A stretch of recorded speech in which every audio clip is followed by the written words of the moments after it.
Bonjour à toutes, bonjour à tous et bonjour aux autres, bienvenue dans le cinéma avec un grand F. Cette semaine, il y a 3 films réalisés par des femmes qui sortent au cinéma.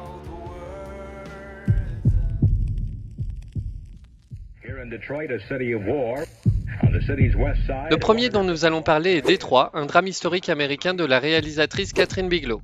Elle a à son compteur 9 autres films, parmi lesquels K-19, Le piège des profondeurs, sorti en 2002, Des mineurs en 2009, pour lequel elle a remporté l'Oscar de la meilleure réalisation, devenant ainsi la première et la seule femme à ce jour à l'avoir remporté, et enfin Zero Dark Thirty, sorti en 2012. Le film sort pour le 50e anniversaire des émeutes de Détroit, qui font partie des plus importantes de l'histoire des États-Unis. Les premiers rôles sont tenus par John Boyega, Will Poulter, Helgi Smith et Jacob Lettimore. L'histoire en bref, à Détroit, dans un climat d'insurrection, des coups de feu sont entendus en pleine nuit à proximité d'une base de la garde nationale. Les forces de l'ordre donnent l'assaut sur l'Algier Motel.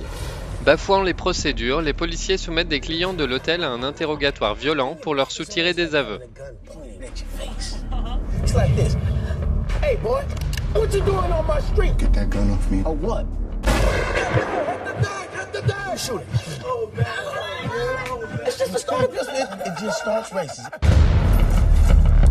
Army taking fire.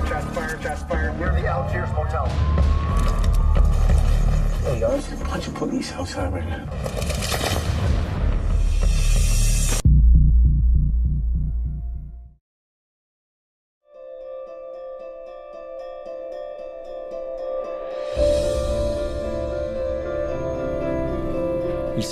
Le second est un film d'animation britanno-polonais intitulé La Passion Van Gogh.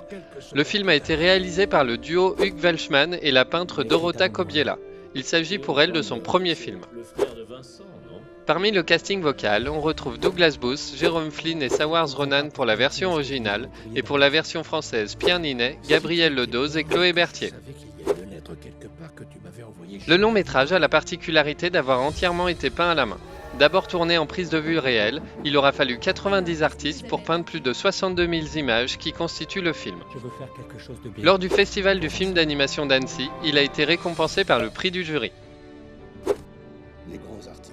L'histoire en bref, Armand Roulin est chargé par son père de remettre une lettre à Théo, le frère de Vincent Van Gogh. Malheureusement, celui-ci est introuvable. En interrogeant ceux qui ont connu le peintre, il découvre combien sa vie a été surprenante, passionnée et qu'elle conserve une grande part de mystère. Par sa mort.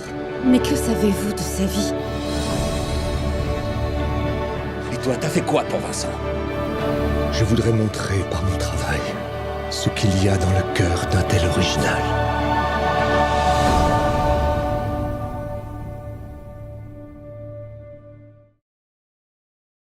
C'est comme l'histoire du mot noir, quoi. Beaucoup de personnes vont te dire genre de couleur, black, etc. Et pour finir sur une note engagée, parlons d'Ouvrir la voie, un documentaire français réalisé par Amandine Gay. Il s'agit du premier long métrage de la réalisatrice qui avait commencé en tant que comédienne. Partant du constat qu'elle est cantonnée au rôle stéréotypé et que ses projets personnels n'aboutissent pas, la militante afroféministe finance son film grâce à une campagne de crowdfunding. L'association des journalistes LGBT lui décerne le Hout d'or de la création artistique, ex aequo avec 120 battements par minute, le film de Robin Campillo. L'histoire en bref, 24 femmes, afrodescendantes, citoyennes, militantes, ingénieures, chercheuses ou blogueuses, parlent de leur identité de femmes noires en France.